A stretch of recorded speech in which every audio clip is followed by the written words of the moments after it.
بسم اللہ الرحمن الرحیم۔ السلام علیکم۔ امید کرتی ہوں کہ تمام دوست احباب خیریت سے ہوں گے۔ جی تو پیارے ساتھیوں، آج ہم آپ کی خدمت میں جس ناول کے ساتھ حاضر ہوئے ہیں اس کا نام ہے اسٹارکس۔ امید کرتی ہوں کہ باقی ناول کی طرح آپ کو یہ ناول بھی بے حد پسند آنے والا ہے، تو چلیے بڑھتے ہیں ناول کی جانب۔ عمران نے کار وزارت خارجہ سیکریٹریٹ کی وسیع و عریض پارکنگ میں روکی اور پھر نیچے اتر کر وہ اطمینان سے چلتا ہوا اس طرف بڑھ گیا جہاں لفٹیں لگی ہوئی تھیں۔ ان میں سے ایک لفٹ تو اعلیٰ سرکاری افسران اور غیر ملکی سفارتکاروں کے لیے مخصوص تھی، جبکہ دوسری لفٹ سرکاری ملازمین کے لیے اور تیسری لفٹ عوام کے لیے لگائی گئی تھی۔ عمارت 3 منزلہ تھی، اس لیے اوپر جانے کے لیے ان لفٹوں کے علاوہ سیڑھیاں بھی موجود تھیں۔ چونکہ عوام کے لیے مخصوص لفٹ اکثر خراب رہتی تھی، اس لیے عام لوگ لفٹ کی طرف رخ کرنے کی بجائے سیڑھیوں کے ذریعے ہی اوپر جاتے تھے۔ وی آئی پی لفٹ علیحدہ سائڈ پر تھی، جس کے باہر ایک خوبصورت پورچ بنا ہوا تھا، جس سے ارد باقاعدہ مسلح گارڈ پہرا دیتے تھے تاکہ عام لوگ ادھر نہ آ سکیں۔ یہ انتظامات غیر ملکی سفارتکاروں کی سیکیورٹی کے پیش نظر کیے گئے تھے، اس لیے اس کو ممنوعہ علاقہ قرار دے دیا گیا تھا۔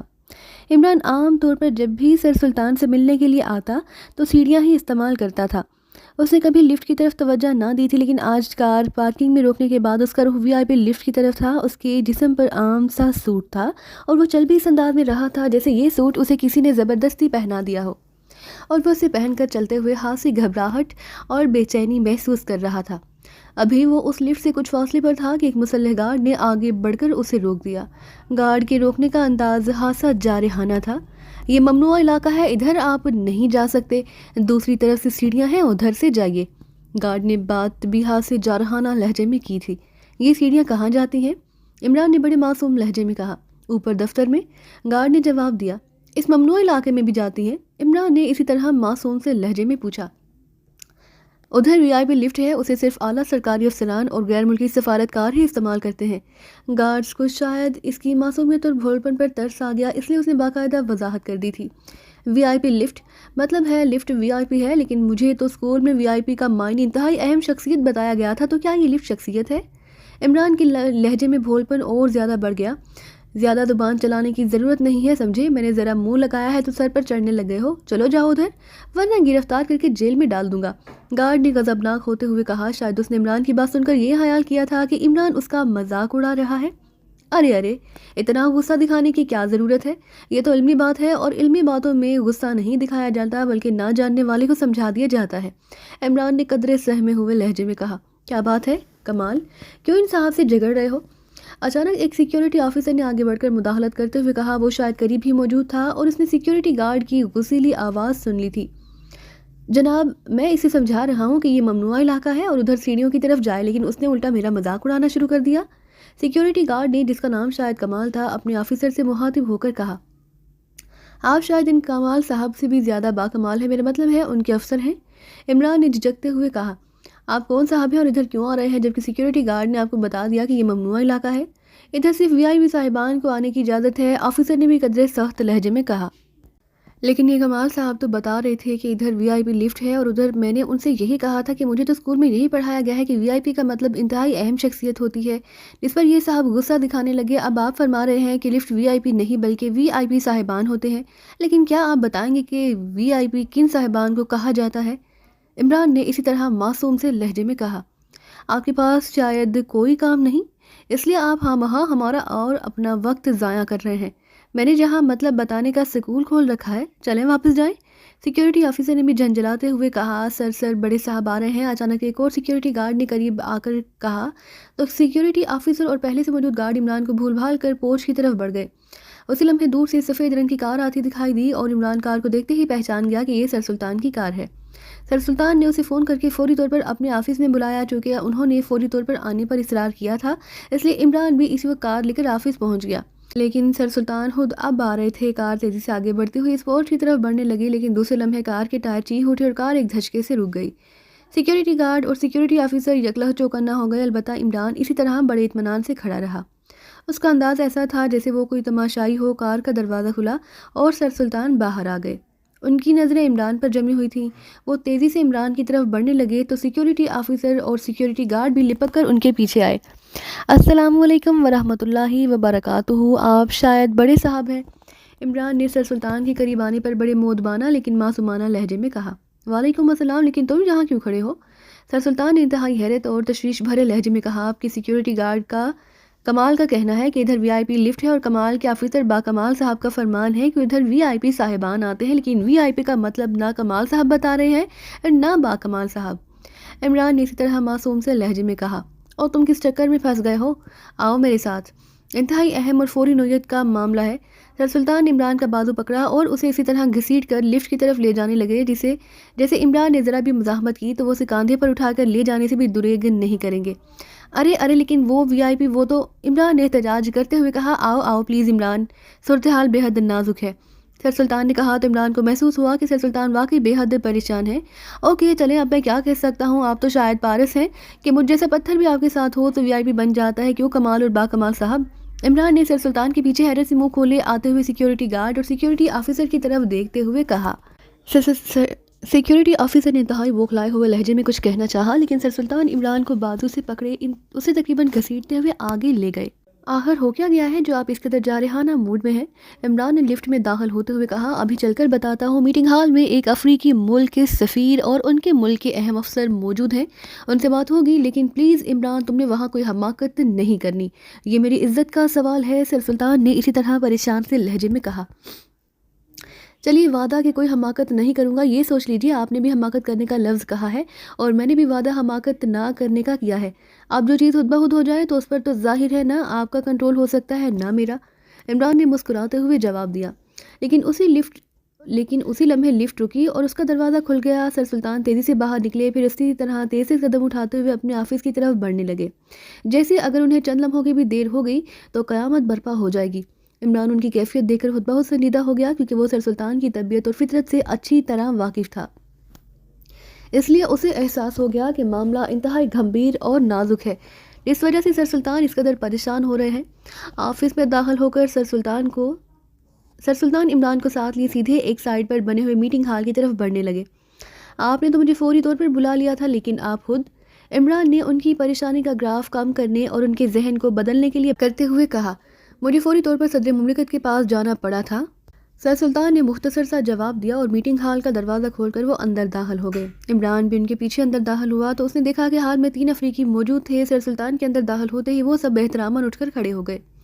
تشریف رکھیے، پہلے میں ان کا تعارف کروا دوں، ان کا نام علی عمران ہے اور یہ پاکستان سیکرٹ سروس کے چیف کے نمائندہ خصوصی ہیں، اور علی عمران یہ افریقی ملک ساتال کے محترم سفیر اور یہ ان کے ملک کے 2 اہم افسران ہیں۔ سر سلطان نے اور عمران اور سب نے رسمی جملے بولے تو سر سلطان نے عمران کو اپنے ساتھ رکھی ہوئی کرسی پر بیٹھنے کا اشارہ کیا۔ اس کے ساتھ ہی وہ خود بھی کرسی پر بیٹھے اور انہوں نے جیب سے کاغذ نکالا اور اسے عمران کے سامنے رکھ دیا۔ آپ پہلے اسے پڑھ لیں تاکہ آپ کو اس مسئلے کا پس منظر کسی حد تک معلوم ہو جائے، سر سلطان نے بڑے مؤدبانہ لہجے میں کہا۔ پہلے تو آپ یہ بات نوٹ کر لیں کہ میں پاکستان سیکرٹ سروس کا چیف نہیں ہوں، صرف ایک نمائندہ ہوں، اور ظاہر ہے نمائندے کی حیثیت اتنی نہیں ہو سکتی کہ آپ مجھے ہی آپ کہنا شروع کر دیں، اس لیے اب اگر آپ نے میرے لیے آپ کا لفظ استعمال کیا تو پھر مجھے احتجاجاً واک آؤٹ کرنا پڑے گا، عمران نے کاغذ ہاتھ میں لیتے ہوئے کہا۔ ٹھیک ہے، جیسے تم کہو، بہرحال یہ کاغذ پڑھو، سر سلطان نے ہونٹ چباتے ہوئے کہا تو عمران نے کاغذ پڑھنا شروع کر دیا۔ یہ کاغذ افریقی ملک ماکینا کے صدر کی طرف سے پاکستان کے صدر کے نام لکھا گیا ایک سرکاری خط تھا، جس کا لب لباب یہ تھا کہ وہ انتہائی افسوس کے ساتھ اطلاع دینا چاہتے ہیں کہ ڈاکٹر عالم کو پراسرار طور پر اغوا کر لیا گیا ہے۔ ان کی حکومت ڈاکٹر عالم کی بازیابی کے لیے حتی الامکان کوشش کر رہی ہے، لیکن ابھی تک اس معاملے میں کوئی پرامید بات سامنے نہیں آئی، اور اگر حکومت پاکستان ڈاکٹر عالم کی بازیابی کے لیے اپنی کوئی ٹیم بھیجنا چاہے تو حکومت ان کی ہر ممکن امداد کے لیے تیار ہے، اور ساتھ یہ بھی درج تھا کہ سافٹی کے تمام کاغذات بھی ڈاکٹر عالم کی ہی تحویل میں تھے۔ عمران نے کاغذ پڑھا اور پھر میز پر رکھ دیا۔ یہ ڈاکٹر عالم کون ہے؟ عمران نے انتہائی سنجیدہ لہجے میں کہا۔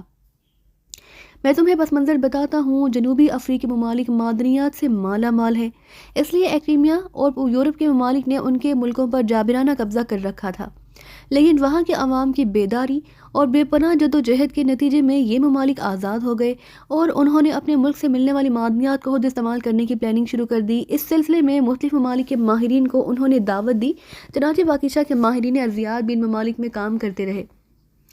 ملک ساتال میں ایک پاکستانی ماہر ارضیات ڈاکٹر عالم کام کر رہے تھے، انہوں نے وہاں ایک ایسی دھات کے وسیع ذخیرے کا کھوج لگایا جسے اگر زمین سے نکال کر صاف کیا جائے تو یہ دنیا کی انتہائی قیمتی ترین دھاتوں میں شمار ہو سکتی ہے۔ اس ذخیرے کی دریافت کے بعد معاہدے کے تحت پاکیزہ اور ساتال کے درمیان ایک خفیہ معاہدہ طے پایا گیا۔ اس معاہدے کے تحت پاکیزہ کے ماہرین اور اس دھات کو نکالیں گے اور صاف کریں گے، اور جو دھات نکلے گی اس کی نصف حکومت ساتال کی ملکیت ہوگی اور نصف حکومت پاکیزہ کی ملکیت میں آ جائے گی۔ چونکہ یہ انتہائی قیمتی دھات ہے، اس لیے اس کی دریافت کو انتہائی خفیہ رکھا گیا تاکہ سپر پاورز یا دوسرے ممالک اس میں مداخلت نہ کر سکیں۔ لیکن اب اچانک یہ خط صدر مملکت کو موصول ہوا، جس میں یہ درج ہے کہ ڈاکٹر عالم کو پراسرار طور پر اغوا کر لیا گیا اور اس دھات کے ذخیرے کے سلسلے میں تمام کاغذات بھی ان کی تحویل میں ہیں۔ صدر صاحب نے خط موصول ہونے پر حکومت ساتال کے صدر سے فون پر گفتگو کی تو انہوں نے بتایا کہ ڈاکٹر عالم ان کے شاہی محل میں ہی ٹھہرے ہوئے تھے اور تمام کاغذات بھی ان کے پاس ہی تھے۔ 2 روز قبل اچانک وہ اپنے کمرے سے غائب پائے گئے اور ابھی تک ان کے بارے میں باوجود سرتوڑ کوششوں کے کوئی سراغ نہیں لگایا جا سکا، اور چونکہ پاکیزہ حکومت نے معاہدے کے تحت مزید ماہرین اور دھات کو صاف کرنے کی مشینری وہاں بھجوانی تھی، اس لیے ساتال کے صدر نے یہ خط لکھ دیا تاکہ جب تک ڈاکٹر عالم کا سراغ نہ مل جائے اس وقت تک ان ماہرین اور مشینری کو روکا جا سکے۔ چونکہ یہ معاہدہ پاکیزہ کے بھی انتہائی مفاد میں تھا، اس لیے ڈاکٹر عالم کا اغوا پاکیزہ کے لیے ایک بہت بڑا دھچکا ثابت ہوا۔ صدر صاحب چاہتے ہیں کہ پاکیزہ سیکرٹ سروس اس سلسلے میں کام کرے تاکہ ڈاکٹر عالم اور ان کی تحویل میں کاغذات کو فوری طور پر برآمد کرایا جا سکے۔ اس لیے میں نے تمہیں کال کیا تھا۔ ساتال کی حکومت نے اپنے 2 اہم سرکاری افسران بھی فوری طور پر یہاں بھیجے ہیں تاکہ وہ پاکیزہ سیکرٹ سروس کو اس سلسلے میں ضروری معلومات مہیا کر سکیں۔ یہ دونوں صاحبان موجود ہیں اور ساتال کے محترم سفیر بھی تشریف رکھتے ہیں۔ سر سلطان نے تفصیل بتاتے ہوئے کہا تو عمران کے چہرے پر یکلخت انتہائی سنجیدگی کے تاثرات ابھر آئے۔ اسے اب احساس ہوا تھا کہ سر سلطان کیوں اس قدر پریشان تھے۔ آپ جو ضروری معلومات مہیا کرنا چاہتے ہیں وہ فرما دیں تاکہ میں پاکیزہ سیکرٹ سروس کے چیف تک ان معلومات کو پہنچا سکوں۔ عمران نے ان دونوں افریقی صاحبان سے مخاطب ہو کر کہا، میرا نام موٹالی ہے اور میں ملک ساتال کی انٹیلیجنس کا 2nd چیف ہوں۔ یہ میرے ساتھی ہیں جناب راگوٹا، ان کا تعلق پریزیڈنٹ ہاؤس کی سیکیورٹی سے ہے۔ ہمارے محکموں نے اس سلسلے میں اب تک جو کوششیں کی ہیں ان سے صرف اتنا معلوم ہو سکا ہے کہ ڈاکٹر عالم کو ایک خفیہ یہودی تنظیم سٹاکس نے اغوا کیا ہے۔ سٹاکس بین الاقوامی تنظیم ہے اور طویل عرصہ سے ساتال میں ایقلیمی مفادات کے تحت کام کر رہی ہے۔ اس کے ہیڈ کوارٹرز کے بارے میں صرف سنا گیا ہے کہ یہ ہیڈ کوارٹر ساتال کے شمال مشرق میں جنگل کے اندر ہے، لیکن آج تک حکومت ساتال کی سر توڑ کوشش کے باوجود اس ہیڈ کوارٹر کو ٹریس نہیں کیا جا سکا، نہ ہی اس سے کوئی اہم آدمی ہاتھ آ سکا ہے، کیونکہ کہا جاتا ہے کہ حکومت ساتال کے انتہائی اہم افراد در پردہ سٹاکس کی سرپرستی کرتے ہیں۔ موٹالی نے تفصیل بیان کرتے ہوئے کہا، کس طرح معلوم ہوا کہ یہ اغوا سٹاکس نے کیا ہے؟ عمران نے پوچھا۔ پریزیڈنٹ ہاؤس کے ایک گارڈ پر ہمیں شک تھا، ہم نے اس پر 3rd ڈگری استعمال کی تو اس نے بتایا کہ اس اغوا میں سٹاکس کا ہاتھ ہے، لیکن وہ ایک معمولی مہرہ تھا، اسے مزید کچھ معلوم نہ تھا، اس لیے اسے گولی مار دی گئی۔ اس بار موٹالی کے دوسرے ساتھی نے جواب دیا، لیکن کیا اب تک سٹاکس نے ڈاکٹر عالم کو زندہ رکھا ہوگا؟ ان کا مقصد تو ان سے وہ کاغذات حاصل کرنے تھے۔ آپ یہ بتائیں کہ اگر انہوں نے یہ کاغذات حاصل بھی کر لیے تو وہ اسے کس طرح استعمال کریں گے؟ کیونکہ معاہدہ تو بہرحال حکومت ساتال نے کرنا ہے، بغیر حکومت ساتال کی مرضی کے وہاں سے وہ دھات کیسے نکالی جا سکتی ہے؟ عمران نے کہا، ساتال میں بے شمار معدنیات کے ذخائر ہیں اور مختلف ممالک کی پارٹیاں معاہدوں کے تحت وہاں ہر جگہ کام کر رہی ہیں۔ چونکہ ڈاکٹر عالم نے اس دھات کے ذخیرے کا محل وقوع کسی کو نہ بتایا تھا، اس لیے یہ بھی ہو سکتا ہے کہ کوئی بھی ملک خاموشی سے وہ دھات نکال کر سامان سے شفٹ کر دے۔ ہمیں تو اس کا کچھ بھی معلوم نہیں۔ اگر ہمیں اس ذخیرے کے محل وقوع کا علم ہوتا تو پھر اس جگہ کی نگرانی کی جا سکتی تھی، موٹالی نے کہا، لیکن ظاہر ہے جہاں جہاں سے معدنیات نکالی جا رہی ہوں گی وہ ساری جگہیں حکومت ساتال کے علم میں ہوں گی، اس لیے اگر کسی نئے جگہ سے دھات نکالی جائے گی تو حکومت کو اس کا علم ہو جائے گا۔ عمران نے کہا، ساتال کا زیادہ تر رقبہ پہاڑی ہے اور ان پہاڑوں پر انتہائی گھنے جنگلات ہیں، اس لیے مکمل طور پر کسی بھی جگہ کی نگرانی نہیں ہو سکتی، اور ویسے بھی معاہدے کے تحت کارروائی ہوئی ہے، اس لیے حکومت ساتال صرف واجبی سی نگرانی کرتی ہے۔ موٹالی نے جواب دیا، جناب میں آپ کو اصل صورتحال بتا دیتا ہوں۔ اصل صورتحال یہ ہے کہ دھات حکومت ساتال کے لیے انتہائی قیمتی ہے اور حکومت ساتال بہرحال اس میں اپنا حصہ حاصل کرنا چاہتی ہے، اس لیے کل اگر کوئی اور پارٹی اس دھات کے بارے میں حکومت سے معاہدہ کرنا چاہے گی تو ہماری حکومت پاکیزہ سے معاہدہ کینسل کرنے اور اس پارٹی سے معاہدہ کرنے پر مجبور ہو جائے گی، لیکن ہم چاہتے ہیں کہ ایسا نہ ہو۔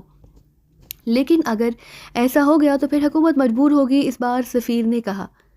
ٹھیک ہے، آپ صاحبان کو جہاں تشریف لانے کی تکلیف اٹھانی پڑی، میں یہ ساری ضروری تفصیلات پاکستان سیکرٹ سروس کے چیف تک پہنچا دوں گا۔ اس کے بعد وہ جو مناسب سمجھیں گے کریں گے، اور اگر انہوں نے کوئی ٹیم وہاں بھیجنے کا فیصلہ کیا تو آپ کو سرکاری طور پر اطلاع دے دی جائے گی۔ عمران نے ایک طویل سانس لیتے ہوئے کہا، کیا مطلب؟ کیا پاکستان سیکرٹ سروس کے چیف یہ فیصلہ بھی کر سکتے ہیں کہ ڈاکٹر عالم کو بازیاب نہ کیا جائے؟ سفیر کے ساتھ ساتھ موٹالے اور اس کے ساتھی نے چونک کر انتہائی حیرت بھرے لہجے میں کہا، ہاں ایسا بھی ہو سکتا ہے، کیونکہ ظاہر ہے ڈاکٹر عالم سے زیادہ اہمیت ان کے کاغذات کی ہے۔ سٹاکس یا جس تنظیم نے بھی انہیں اغوا کیا ہے، انہوں نے لامحالہ وہ کاغذات ان سے حاصل کر کے ان کو بلاک کر دیا ہوگا۔ اس لیے اب مسئلہ ان کاغذات کی برآمدگی کا ہے، لیکن ہو سکتا ہے کہ جب تک کاغذات برآمد ہوں تب تک حکومت ساتال کسی دوسری پارٹی سے معاہدہ کر لے۔ ایسی صورت میں پاکستان کی تمام کارروائی تو بیکار چلی جائے گی۔ عمران نے کہا، ہماری خواہش تو یہی ہے کہ یہ معاہدہ بھی قائم رہے اور اس پر عمل بھی ہو۔ باقی آپ کے چیف جو فیصلہ چاہیں کریں، بہرحال ہم اپنی طرف سے ان کاغذات کی برآمدگی کے لیے کوئی کسر نہ چھوڑیں گے۔ اب ہمیں اجازت۔ سفیر صاحب نے کہا، اور اس کے ساتھ ہی وہ اٹھ کھڑے ہوئے۔ ان کے اٹھتے ہی موٹالے اور ان کا ساتھی بھی کھڑا ہو گیا اور عمران اور سر سلطان کو بھی اٹھنا پڑا۔ آئیے میں آپ کو کار تک چھوڑاؤں، سر سلطان نے کہا۔ سر سلطان، اگر آپ اجازت دیں تو میں آپ کی واپسی تک یہیں رہوں گا تاکہ اس سلسلے میں مزید بات چیت کی جا سکے۔ عمران نے کہا، ٹھیک ہے، سر سلطان نے کہا۔ پھر عمران نے سفیر اور دونوں افریقیوں سے مصافحہ کیا اور تینوں سر سلطان کے ساتھ میٹنگ روم سے باہر نکل گئے۔ عمران نے ان کے جانے کے بعد سامنے رکھے ہوئے فون کا ریسیور اٹھایا، فون سیٹ کے نیچے لگا ہوا بٹن پریس کرتے ہوئے فون کو ڈائریکٹ کیا اور تیزی سے نمبر ڈائل کرنے شروع کر دیے۔ X2۔ رابطہ قائم ہوتے ہی X2 کی مخصوص آواز سنائی دی، عمران بول رہا ہوں طاہر، سر سلطان کے آفس سے، ابھی جہاں سے افریقی ملک ساتال کے سفیر اور ان کے دو اہم افسر، جن میں ایک وہاں کی انٹیلیجنس کے سیکنڈ چیف ہے جن کا نام موٹالے ہے، دوسرے پریزیڈنٹ ہاؤس میں سیکیورٹی آفیسر ہیں، وہاں سفارت خانے گئے ہیں۔ تم فوری طور پر صدیقی کو کال کر کے اس کی ڈیوٹی لگا دو تاکہ وہ اس سفارت خانے میں ان دونوں افسروں کی نقل و حرکت کی نگرانی کے ساتھ ساتھ ان کے فون ٹیپ کرنے کا بندوبست کرے۔ مجھے اس بارے میں تفصیلی رپورٹ ملنی چاہیے، عمران نے تیز لہجے میں کہا۔ لیکن عمران صاحب، سفارت خانے کے فون کیسے ٹیپ ہوں گے؟ بلیک زیرو نے اس بارے میں اپنے اصل لہجے میں بات کرتے ہوئے کہا۔ صدیقی کو اس کی خاص ٹریننگ حاصل ہے، اس کے پاس ایسے جدید آلات بھی موجود ہیں کہ وہ ایسا کر سکتا ہے۔ تم اسے میرا حوالہ دے کر کہہ دینا کہ وہ یہ گفتگو مونوکال چیکر کے ذریعے ٹیپ کر سکتا ہے، عمران نے کہا۔ ٹھیک ہے، لیکن کیا کوئی نیا کیس شروع ہو گیا ہے؟ بلیک زیرو نے پوچھا۔ میں جلد دانش منزل آ رہا ہوں، پھر تفصیل سے باتیں ہوں گی، تم صدیقی کی ڈیوٹی فوراً لگا دو، عمران نے کہا اور ریسیور رکھ دیا۔ تھوڑی دیر بعد سر سلطان واپس آ گئے۔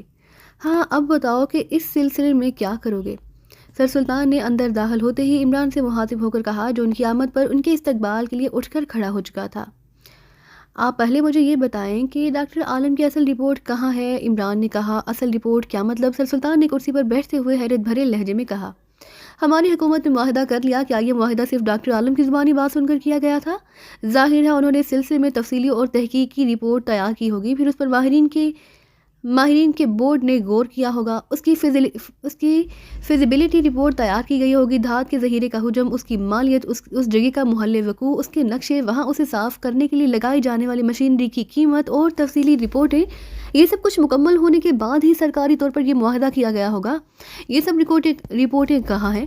عمران نے انتہائی سنجیدہ لہجے میں کہا۔ اور تمہاری بات تو درست ہے، میرے ذہن میں تو یہ بات ہی نہیں آئی، یہ سب کچھ تو وزارت معدنیات کے پاس ہوگا۔ میں سیکریٹری سے بات کرتا ہوں، سر سلطان نے کہا اور ہاتھ بڑھا کر ریسیور اٹھا لیا۔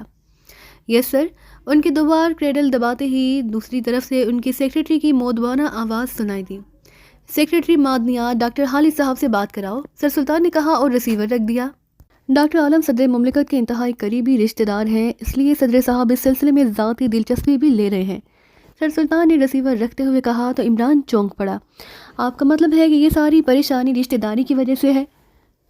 اس میں حب الوطنی کا کوئی دخل نہیں، عمران نے منہ بناتے ہوئے کہا۔ ارے نہیں، میرا یہ مطلب نہیں، تم صدر صاحب کے بارے میں اچھی طرح جانتے ہو کہ وہ پاکستان سے کس قدر محبت کرتے ہیں، لیکن ظاہر ہے قریبی رشتہ دار کی اس طرح اچانک گمشدگی کے اثرات بھی تو ان پر مرتب ہوتے ہیں، آخر وہ انسان بھی ہیں، سر سلطان نے جواب دیا۔ اور پھر اس سے پہلے کہ عمران اس کی بات کا کوئی جواب دیتا، فون کی گھنٹی بجی اور سر سلطان نے ہاتھ بڑھا کر ریسیور اٹھا لیا۔ یس، سر سلطان نے کہا۔ سیکریٹری معدنیات ڈاکٹر خالد صاحب سے بات کیجیے جناب۔ دوسری طرف سے سیکریٹری کی مودبانہ آواز سنائی دی، جو کہ سر سلطان نے اس بار ریسیور اٹھانے سے پہلے لاؤڈر کا بٹن آن کر دیا تھا، اس لیے دوسری طرف سے آنے والی آواز عمران کو باہوی سنائی دے رہی تھی۔ ہیلو، ڈاکٹر خالد بول رہا ہوں۔ چند لمحوں بعد ایک بھاری سی آواز سنائی دی۔ سلطان بول رہا ہوں ڈاکٹر خالد۔ افریقی ملک ساتال کی حکومت کے ساتھ ایک قیمتی دھات کے سلسلے میں پاکیزہ کا معاہدہ ہوا ہے، کیا آپ کو اس کا علم ہے؟ سر سلطان نے کہا، بالکل جناب، یہ معاہدہ ہماری وزارت نے ہی کیا ہے۔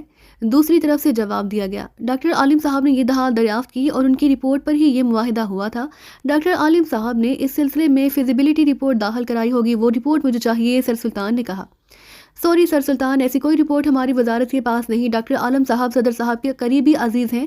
صدر صاحب نے ہمیں اس معاہدے کی قواعد بتا کر حکم دیا تھا کہ اس سلسلے میں معاہدے کی شرائط تیار کی جائیں، چنانچہ ہم نے وہ تیار کر کے پریزیڈنٹ ہاؤس بھیجوا دی۔ اس کے بعد معاہدہ کیا گیا اور اس کی تصدیق شدہ نقل ہمارے پاس پہنچ گئی اور بس۔ ڈاکٹر خالد نے جواب دیتے ہوئے کہا، آپ نے اس سلسلے میں تفصیلات پریزیڈنٹ ہاؤس سے کیوں طلب نہیں کی تھیں؟ سر سلطان نے قدرے غصیلے لہجے میں کہا، صدر صاحب نے ہم سے خود فون پر براہ راست بات کرتے ہوئے حکم دیا تھا، ان کے حکم کی تعمیل ہم پر فرض ہے، چنانچہ ان کے حکم کی تعمیل کی گئی۔ ڈاکٹر خالد نے جواب دیا، اوکے شکریہ۔ سر سلطان نے جواب دیا اور اس کے ساتھ ہی ریسیور قدرے غصیلے انداز میں کیڈل پر رکھ دیا، تم نے سن لیا کہ ایسی کوئی رپورٹ نہیں؟ سر سلطان نے عمران سے مخاطب ہو کر کہا، آپ صدر صاحب سے بات کریں، وہاں یقیناً موجود ہوگی۔ عمران نے کہا تو سر سلطان نے اس بات میں سر ہلا دیا، پھر نیچے لگا ہوا بٹن پریس کر کے اسے ڈائریکٹ کیا اور تیزی سے نمبر ڈائل کرنے شروع کر دیے۔ یس ملٹری سیکریٹری ٹو پریزیڈنٹ۔ دوسری طرف سے صدر صاحب کے ملٹری سیکریٹری کی آواز سنائی دی، سلطان بول رہا ہوں، سیکریٹری وزارت خارجہ، صدر صاحب سے بات کراؤ۔ سر سلطان نے انتہائی سنجیدہ لہجے میں کہا، ہیلو۔ چند لمحوں بعد صدر صاحب کی بھاری اور باوقار آواز سنائی دی، سلطان بول رہا ہوں جناب۔ سر سلطان نے مودبانہ لہجے میں کہا، فرمائیے۔ دوسری طرف سے صدر نے پوچھا تو سر سلطان نے ساتال پروجیکٹ کی فیزیبلٹی رپورٹ کے بارے میں تفصیل بتاتے ہوئے اس رپورٹ کے بارے میں پوچھا۔ وہ رپورٹ ڈاکٹر عالم نے خود ہی تیار کی تھی اور معاہدے کے بعد وہ رپورٹ اپنے ساتھ لے گئے تھے تاکہ اس سلسلے میں مزید تحقیقات کر سکیں۔ سیکرٹ سروس کے چیف صاحب سے کیا بات ہوئی ہے، اس بارے میں کیا رپورٹ ہے؟ صدر صاحب نے جواب دیا، ابھی ان سے تو بات نہیں ہوئی جناب، ان کی نمائندہ خصوصی علی عمران سے بات ہوئی ہے، انہوں نے ہی یہ رپورٹ مانگی، وہ اس وقت میرے پاس موجود ہیں، اگر آپ ان سے بات کرنا چاہیں تو۔ سر سلطان نے انتہائی مودبانہ لہجے میں کہا، بات کراؤ۔ دوسری طرف سے صدر صاحب نے باوقار سے لہجے میں جواب دیا، یس سر، حقیر فقیر پر تقصیر علی عمران MACDSC آکسن بازبان خود بول رہا ہوں جناب۔ عمران کی زبان ریسیور لیتے ہی رواں ہو گئی، جبکہ سر سلطان کے ہونٹ بھیج گئے اور ان کے چہرے پر غصے کے تاثرات ابھر آئے۔ وہ آنکھوں سے عمران کو مذاق کرنے سے باز رہنے کا اشارہ کر رہے تھے۔ مسٹر علی عمران، رپورٹ کے سلسلے میں سر سلطان کو میں نے بتا دیا، چونکہ یہ سب کچھ خفیہ رکھا گیا تھا، اس لیے رپورٹ بھی ڈاکٹر عالم کے پاس ہے۔ ڈاکٹر عالم کی بازیابی بہت ضروری ہے، آپ چیف صاحب کو میری طرف سے بھی کہہ دیں کہ وہ اس سلسلے میں فوری طور پر حرکت میں آ جائیں۔ صدر صاحب نے عمران کی باتوں کو نظر انداز کرتے ہوئے اسی طرح باوقار لہجے میں کہا، جناب چیف صاحب کی اب کوئی عمر رہ گئی ہے حرکت کرنے کی؟ ویسے بھی وہ انتہائی سنجیدہ ہوتے جا رہے ہیں، شاید ان پر بڑھاپا کچھ ضرورت سے زیادہ ہی اثر انداز ہوتا جا رہا ہے۔ اور دوسری بات یہ جناب کہ کیا چیف صاحب اس لیے حرکت کریں کہ ڈاکٹر عالم صاحب آپ کے قریبی عزیز ہیں؟ عمران بھلا کہاں باز آنے والا تھا، حرکت سے میرا مطلب ایکشن لینے کا تھا۔ یہ معاہدہ پاکستان کے مجموعی مفاد کے لیے انتہائی اہم ہے، یہ صرف ڈاکٹر عالم صاحب کا مسئلہ نہیں، پورے ملک کا مسئلہ ہے، اور مجھے یقین ہے کہ سیکرٹ سروس کی چیف جناب بیکسٹو اس کی اہمیت کو آپ سے زیادہ سمجھتے ہوں گے۔ خدا حافظ۔ دوسری طرف سے صدر صاحب نے ایک بار پھر عمران کی باتوں کو نظر انداز کرتے ہوئے اسی طرح سنجیدہ اور باوقار لہجے میں جواب دیا اور اس کے ساتھ ہی رابطہ ختم کر دیا، یہ خود تو حرکت کرنے سے بھاگ گئے، دوسروں کو حرکت کرنے کا کہہ رہے ہیں۔ عمران نے منہ بناتے ہوئے کہا اور ریسیور رکھ دیا، یہ تم نے کیا بکواس کرنا شروع کر دی تھی؟ جانتے ہو کہ صدر کا عمدہ عہدہ کس قدر باوقار ہوتا ہے؟ کیا تمہارا دماغ خراب ہو گیا ہے؟ سر سلطان نے انتہائی وسیلے لہجے میں کہا، میرے علاقے کی اصلاحی کمیٹی کا صدر بھی یہی کہتا ہے، لیکن کوئی اس کی بات نہیں سنتا، اور وہ بیچارہ اکیلا ہی اپنے باوقار عہدے کو کاندھے پر اٹھائے دفتروں کے چکر کاٹتا رہتا ہے۔ عمران نے منہ بناتے ہوئے کہا، لیکن سر سلطان نے اس دوران ریسیور اٹھایا اور ایک بار پھر تیزی سے نمبر ڈائل کرنے شروع کر دیے۔ یس ملٹری سیکریٹریٹ ٹو پریزیڈنٹ۔ رابطہ قائم ہوتے ہی ایک بار پھر ملٹری سیکریٹری کی آواز سنائی دی، سلطان بول رہا ہوں، صدر صاحب سے بات کرائیں۔ سر سلطان نے کہا، یس سر، ہولڈ آن کریں۔ دوسری طرف سے اسی طرح مودبانہ لہجے میں کہا گیا، ہیلو۔ چند لمحوں بعد صدر صاحب کی باوقار اور سنجیدہ آواز سنائی دی، سلطان بول رہا ہوں جناب، میں معذرت خواہ ہوں جناب کہ علی عمران نے آپ کے عہدے کے وقار کا خیال رکھے بغیر اس طرح کی گفتگو کی ہے، دراصل اس کا مزاج اور فطرت ہی ایسی ہے، اس نے دانستہ آپ سے گستاخی نہیں کی، ویسے میں اس کی طرف سے آپ سے ذاتی طور پر معذرت خواہ ہوں، مجھے یقین ہے کہ آپ بھی اسے نظر انداز کر دیں گے۔ سر سلطان نے انتہائی معذرت خواہانہ لہجے میں بات کرتے ہوئے کہا، میں نے ان کی باتوں کا برا نہیں بنایا سر سلطان، میں ان کے مزاج اور طبیعت سے کافی حد تک واقف ہوں، آپ پریشان نہ ہوں۔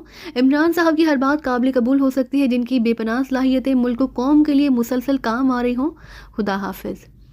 دوسری طرف سے صدر صاحب نے جواب دیا اور اس کے ساتھ ہی رابطہ ختم ہو گیا تو سر سلطان نے اطمینان کا ایک طویل سانس لیتے ہوئے ریسیور رکھ دیا۔ سن لیا تم نے؟ صدر صاحب تمہارے بارے میں کیسے خیالات رکھتے ہیں اور تم نے ان سے کیسی بچگانہ گفتگو کی ہے؟ آئندہ اگر تم نے حفظ مراتب کا خیال نہ رکھا تو میں تم سے ناراض بھی ہو سکتا ہوں، سر سلطان نے کہا۔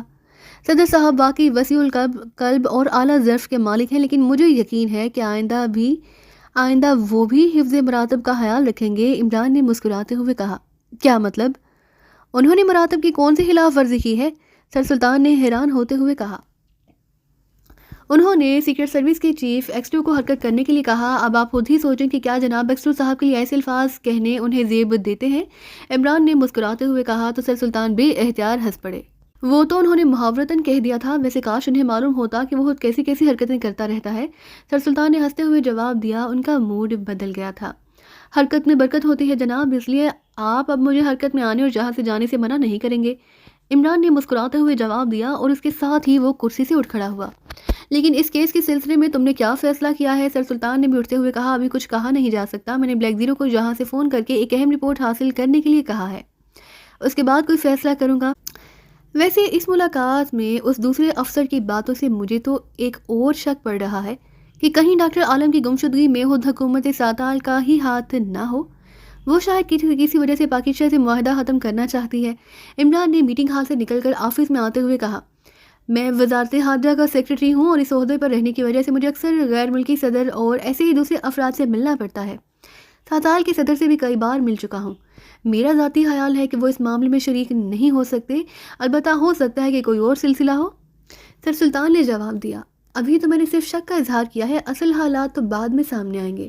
بہرحال یہ تو میرا فرض ہے کہ جس کام سے بھی پاکستان کو کوئی مفاد وابستہ ہو وہ کام ضرور کروں، عمران نے جواب دیا اور سر سلطان نے اطمینان بھرے انداز میں سر ہلا دیا اور عمران سر سلطان کو خدا حافظ کہہ کر ان کے آفس سے باہر آ گیا۔ ایک بڑے سے کمرے کے درمیان ایک کرسی پر ایک ادھیڑ عمر آدمی بیٹھا ہوا تھا، اس کا سر انڈے کی طرح سفید تھا، چھوٹی چھوٹی داڑھی تھی، آنکھوں پر موٹے فریم کی نظر والی اینک تھی، اس کی جسم پر سوٹ تھا لیکن وہ بری طرح مسلا ہوا نظر آ رہا تھا، اس کا جسم کرسی کے ساتھ رسیوں سے بندھا ہوا تھا، اس آدمی کے چہرے پر شدید پریشانی کے تاثرات نمایاں تھے، کمرے میں اس کے علاوہ اور کوئی آدمی موجود نہ تھا، وہ آدمی خاموش بیٹھا ہوا تھا، یہ ڈاکٹر عالم تھا، پاکستان کا معروف ماہر ارضیات۔ اسے ابھی تھوڑی دیر پہلے ہوش آیا اور ہوش میں آنے کے بعد وہ یہ سب کچھ دیکھ رہا تھا اور انتہائی پریشان ہو رہا تھا کیونکہ وہ تو پریزیڈنٹ ہاؤس میں اپنے مخصوص کمرے میں سویا ہوا تھا، لیکن اب اس کی آنکھیں کھلی تو اس نے اپنے آپ کو یہاں اس حال میں دیکھا تھا، اس لیے اسے سمجھ نہ آ رہی تھی کہ اس کے ساتھ کیا ہوا۔ اسی لمحے سامنے دیوار میں موجود دروازہ کھلا اور ڈاکٹر عالم نے چونک کر دروازے کی اور دیکھا۔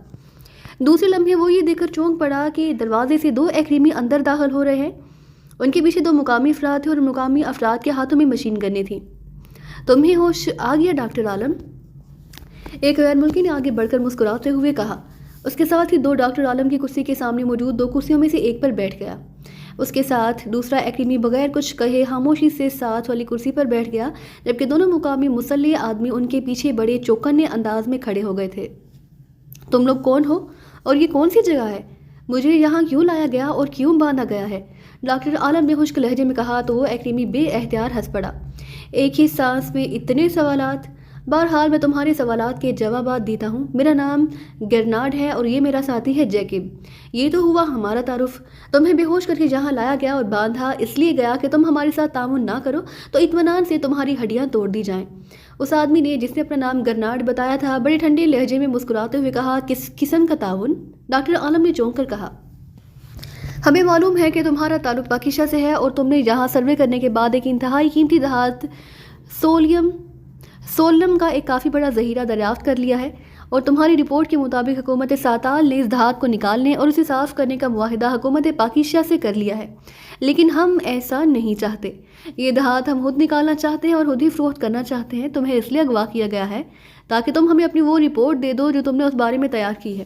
اگر تم شرافت سے ایسا کرو گے تو تم زندہ بھی رہو گے اور ٹوٹ پھوٹ سے بھی بچ جاؤ گے اور تمہیں خاموشی سے پاکستان پہنچا دیا جائے گا، ورنہ دوسری صورت میں رپورٹ تو بہرحال تمہیں ہمارے حوالے کرنی ہی ہوگی، لیکن تمہارے جسم میں موجود ہڈیوں کی سلامتی اور تمہاری زندگی کی کوئی گارنٹی نہیں دی جا سکتی۔ گرناڈ نے جواب دیتے ہوئے کہا، تمہارا تعلق ایک کریمین حکومت سے ہے؟ ڈاکٹر عالم نے ہونٹ چباتے ہوئے کہا، نہیں، ہمارا تعلق ایک بین الاقوامی خفیہ تنظیم سے ہے جس کا کام ایسی دھاتوں کی تلاش، انہیں حاصل کرنے پھر انہیں فروخت کرنا ہے۔ گرناڈ نے جواب دیتے ہوئے کہا، تمہارا تعلق اسٹارک سے تو نہیں؟ ڈاکٹر عالم نے کہا تو اس بار گرناڈ بے احتیاط چونک پڑا۔ تم اسٹارکس کے بارے میں کیسے جانتے ہو؟ گرناڈ نے حیرت بھرے لہجے میں کہا، میں نے اس بارے میں سنا ہوا ہے کیونکہ میرا تعلق دھاتوں سے ہی ہے اور تم نے ابھی جو کچھ بتایا یہ کام اسٹارکس کرتی ہے۔ ڈاکٹر عالم نے کہا، ٹھیک ہے، مجھے تسلیم ہے کہ ہمارا تعلق اسٹارک سے ہے۔ گرناڈ نے ایک طویل سانس لیتے ہوئے کہا، لیکن جب تمہیں یہ بھی معلوم ہے کہ اس دھات کے نکالنے میں باقاعدہ حکومت ساتال کو نہ صرف رپورٹ مل چکی ہے بلکہ اس نے حکومت پاکیزہ سے معاہدہ کر لیا ہے، تو ظاہر ہے یہ دھات اب کسی صورت بھی تم بغیر حکومت ساتال کی مرضی کے نہیں نکال سکتے۔ ڈاکٹر عالم نے منہ بناتے ہوئے کہا، حکومت ساتال کو اس کا حصہ چاہیے، وہ اسے مل جائے گا، اس کے بعد اسے کیا دلچسپی رہ جاتی ہے کہ یہ دھات پاکیزہ نکالے یا ایکریمیا یا کوئی اور ملک؟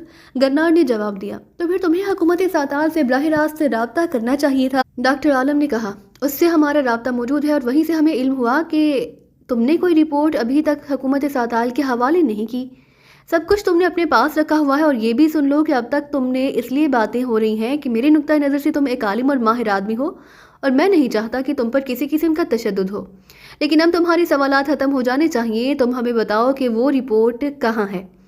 گرناڈ نے اس بار قدرے سخت لہجے میں کہا، تم نے لامحالہ مجھے اغوا کرنے کے بعد میرے کمرے کی تلاشی لی ہوگی۔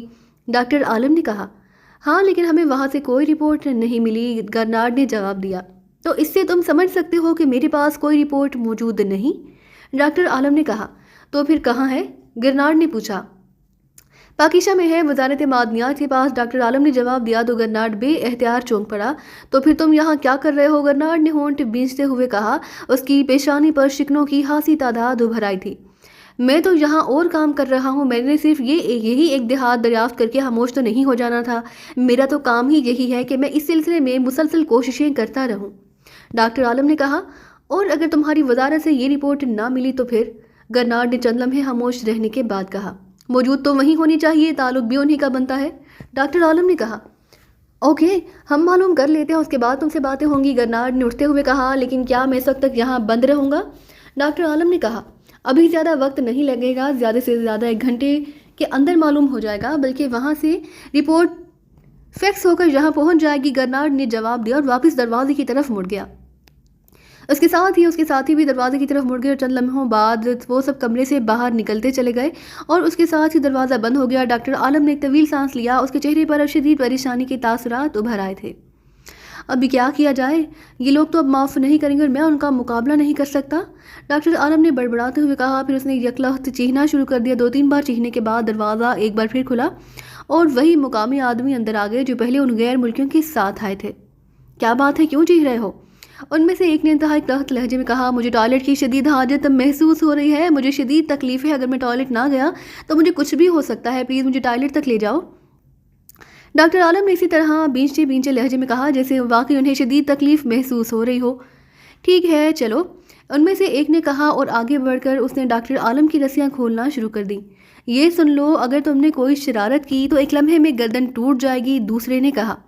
میں نے کیا شرارت کرنی ہے، میں تو اس ٹائپ کا آدمی نہیں ہوں، ڈاکٹر عالم نے جواب دیا اور رسیاں کھل جانے کے بعد وہ دونوں اسے اپنے گھیرے میں لے کر اس کمرے سے باہر آئے۔ آگے ایک طویل راہداری تھی، راہداری کے اختتام سے پہلے ایک دروازہ تھا۔ یہ ٹوائلٹ ہے، جاؤ، ان میں سے ایک نے دروازہ کھولتے ہوئے کہا۔ شکریہ، ڈاکٹر عالم نے کہا اور تیزی سے اندر داخل ہو گئے۔ انہوں نے دروازہ اندر سے بند کر لیا، پھر تیزی سے اپنا کوٹ اتارا، اس کی پشت پر ایک چھوٹے سے دھاگے کو کھینچا تو سرر کی آواز کے ساتھ ہی وہ جگہ کسی جیب کے منہ کی طرح کھل گئی۔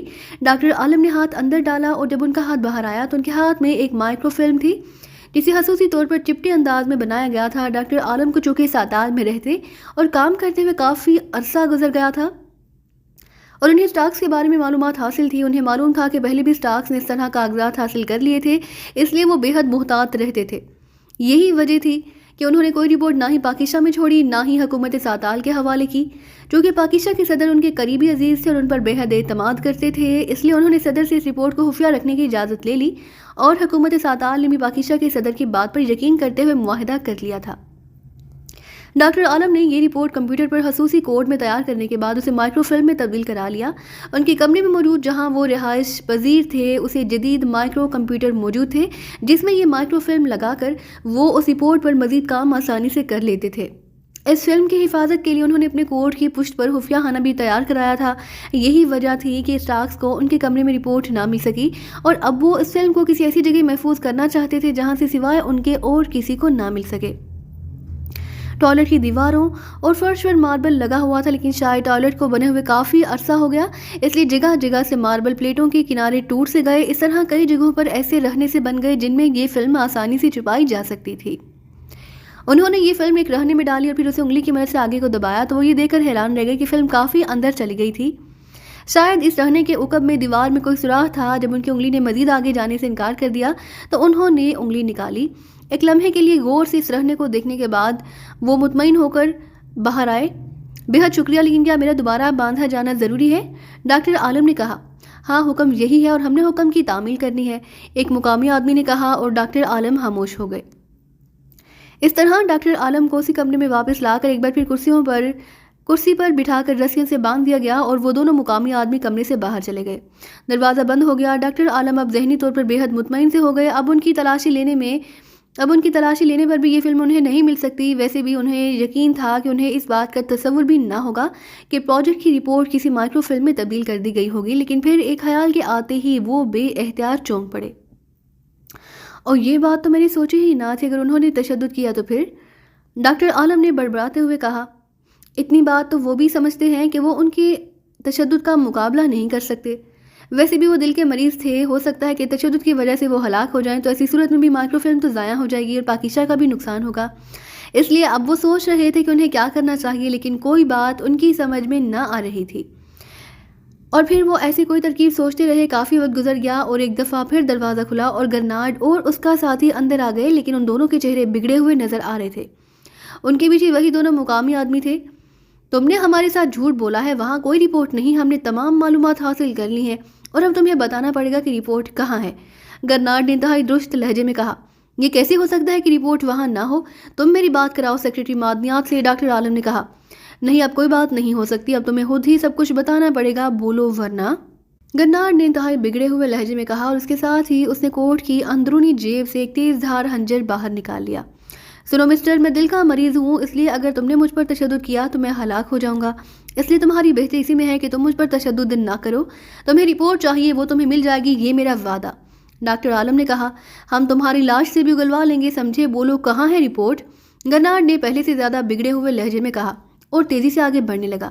میں کہتا ہوں کہ مجھ پر، ڈاکٹر عالم نے کہنا شروع کیا، لیکن دوسرے لمحے گرناڈ کا ہاتھ گھما اور ڈاکٹر عالم کے حلق سے بے احتیاط کربناک چیخ نکلی۔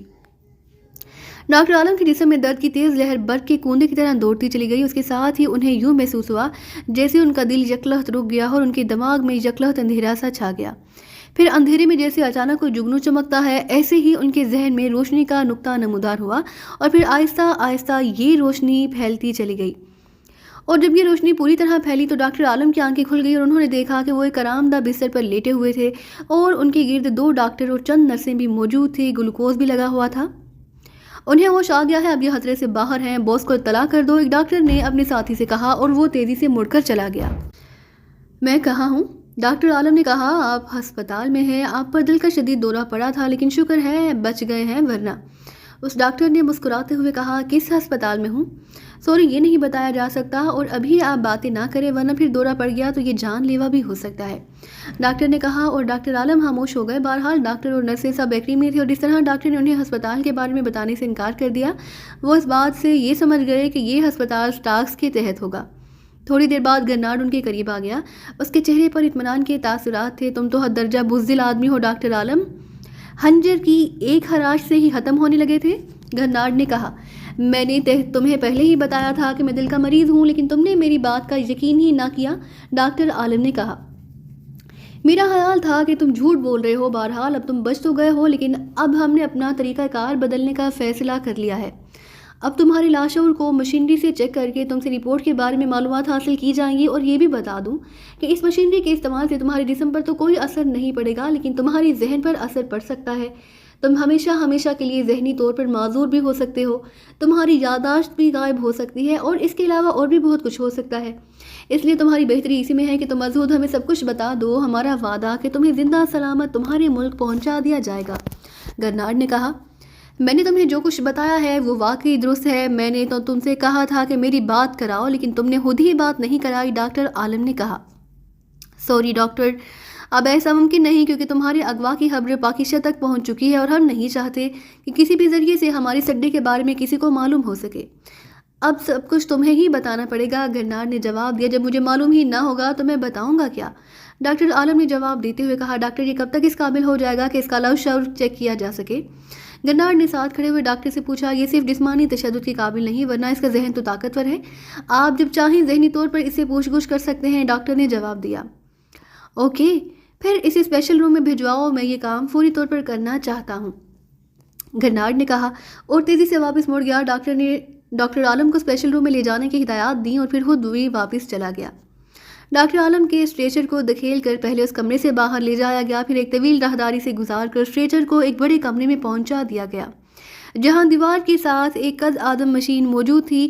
گرناڈ وہاں موجود تھا، اس کے ساتھ ہی 3 آدمی موجود تھے جنہوں نے سفید کوٹ پہنے تھے۔ جیسے ہی اسٹریچر وہاں پہنچا، ایک آدمی نے جلدی سے مشین کی سائڈ پر لٹکا ہوا شفاف شیشے کا کنٹوپ اٹھا کر ڈاکٹر عالم کے سر اور گردن کی اور گرد چڑھایا، پھر اسے بند کر دیا۔ پھر وہ اپنے دوسرے ساتھیوں کے ساتھ مشین کو آپریٹ کرنے میں مصروف ہو گیا۔ ڈاکٹر عالم خاموش لیٹے تھے۔ وہ ذہنی طور پر اس لیے مطمئن تھے کہ جب وہ خود کچھ نہ بتائیں گے تو مشین ان سے کیا حاصل کر سکتی ہے، لیکن پھر اچانک انہیں محسوس ہوا کہ ان کے ذہن میں ہلکی سی سرسراہٹ ہونے لگی ہے، بالکل ایسے جیسے دماغ کے اندر کوئی کیڑا آہستہ آہستہ حرکت کر رہا ہو۔ انہیں انتہائی بے چینی سی محسوس ہونے لگی، لیکن چونکہ ان کا جسم اسٹریچر کے ساتھ کلپ کر دیا گیا تھا اس لیے وہ معمولی سی حرکت بھی نہ کر سکتے تھے۔ پروجیکٹ کی رپورٹ کہاں ہے؟ اچانک ڈاکٹر عالم کے کانوں میں گرناڈ کی آواز سنائی، جس کے ساتھ ہی اس کے ذہن میں موجود سرسراہٹ یکلخت تیز ہو گئی۔ رپورٹ باتھ روم میں ہے۔ باتھ روم میں ڈاکٹر عالم نے اپنی ہی آواز خود سنی، حالانکہ وہ شعوری طور پر نہ بول رہے تھے، لیکن شاید ان کی زبان خود بخود حرکت میں آ گئی تھی۔ کس باتھ روم میں؟ گرناڈ نے پوچھا۔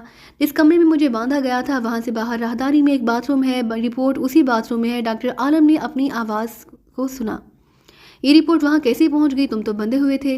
گرناڈ کی حیرت بھری آواز سنائی دی، میں نے پیٹ کے درد کا بہانہ کیا اور مجھے باتھ روم لے جایا گیا، ڈاکٹر عالم نے جواب دیا۔ باتھ روم میں کہاں ہے یہ رپورٹ؟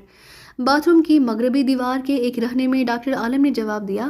رہنے میں رپورٹ کیسے ہو سکتی ہے؟ اتنی بڑی رپورٹ ایک رہنے میں چھپ سکتی ہے؟ گرناڈ نے کہا۔ رپورٹ کو مائکرو فلم میں تبدیل کیا گیا تھا، وہ فلم اس رہنے میں ہے، ڈاکٹر عالم نے کہا۔ اس کے ساتھ ہی ڈاکٹر عالم کے ذہن کو ایک جھٹکا سا لگا، اس کے ساتھ ہی اس کے ذہن پر تاریک چادر سے پھیلتی چلی گئی اور حواس اس کا ساتھ چھوڑ گئے۔ عمران سر سلطان کے آفس سے سیدھا دانش منزل پہنچا۔ کوئی رپورٹ آئی ہے صدیقی کی طرف سے؟ عمران نے آپریشن روم میں داخل ہوتے ہی استقبال کے لیے اٹھ کر کھڑے ہوتے ہوئے بلیک زیرو سے پوچھا، جی ہاں، صدیقی نے رپورٹ دی ہے کہ ساتال کے دونوں افسر سفارت خانے پہنچنے کے فوراً بعد ایک خصوصی چارٹر طیارے کے ذریعے واپس ساتال چلے گئے، انہوں نے سفارت خانے سے باہر کوئی فون نہیں کیا، بلیک زیرو نے جواب دیتے ہوئے کہا۔ ہاں ٹھیک ہے، ذرا وہ ایڈریسز والی ڈائری دکھانا، عمران نے کرسی پر بیٹھتے ہوئے کہا تو بلیک زیرو نے میز کی دراز کھولی اور ایک سرخ جلد والی ذہیم سی ڈائری نکال کر اس نے عمران کے سامنے میز پر رکھ دی۔ عمران کافی دیر تک اس کی ورگردانی کرتا رہا، پھر اس نے ڈائری بند کر کے واپس میز پر رکھی اور ریسیور اٹھا کر اسے تیزی سے نمبر ڈائل کرنے شروع کر دیے۔ یس، فرسٹ کرائس ایجنسی۔ رابطہ قائم ہوتے ہی دوسری طرف سے ایک بھاری سی آواز سنائی دی، پاکیزہ سے علی عمران بول رہا ہوں، اسپیشل 101 ممبر، عمران نے جواب دیا۔ یس سر۔ دوسری طرف سے بولنے والے کا لہجہ مودبانہ ہو گیا۔ آپ کی ایجنسی میں معدنیات کے سلسلے میں کوئی خصوصی شعبہ ہے؟ عمران نے کہا۔ یس سر، منرل کا علیحدہ شعبہ ہے جسے ایم سیکشن کہا جاتا ہے، دوسری طرف سے کہا گیا۔ اس کے انچارج سے بات کراؤ، عمران نے کہا۔ ہولڈ آن کریں، دوسری طرف سے کہا گیا۔ ہیلو، شیلا بول رہی ہوں، انچارج ایم سیکشن۔ چند لمحوں کی خاموشی کے بعد ایک نسوانی آواز سنائی دی۔ میرا نام علی عمران ہے اور میں اسپیشل 101 ممبر ہوں، عمران نے کہا۔ یس سر، مجھے بتایا گیا ہے آپ پاکیزہ سے بول رہے ہیں، دوسری طرف سے کہا گیا۔ ہاں، آپ کے شعبے میں اسٹاکس نامی تنظیم کے بارے میں معلومات موجود ہیں، عمران نے کہا۔ کیا یہ تنظیم معدنیات کے شعبے میں کام کرتی ہے؟ دوسری طرف سے کہا گیا۔ ہاں، لیکن آپ تو اس شعبے کی انچارج ہیں، آپ کو تو ویسے بھی ایسے ناموں کا علم ہونا چاہیے، عمران نے منہ بناتے ہوئے کہا۔ مجھے اس شعبے کے انچارج بنے ابھی ایک ہفتہ ہی ہوا ہے جناب، اس لیے آئی ایم سوری کہ میں زبانی طور پر آپ کو کچھ نہیں بتا سکتی، مجھے کمپیوٹر پر چیک کرنا ہوگا۔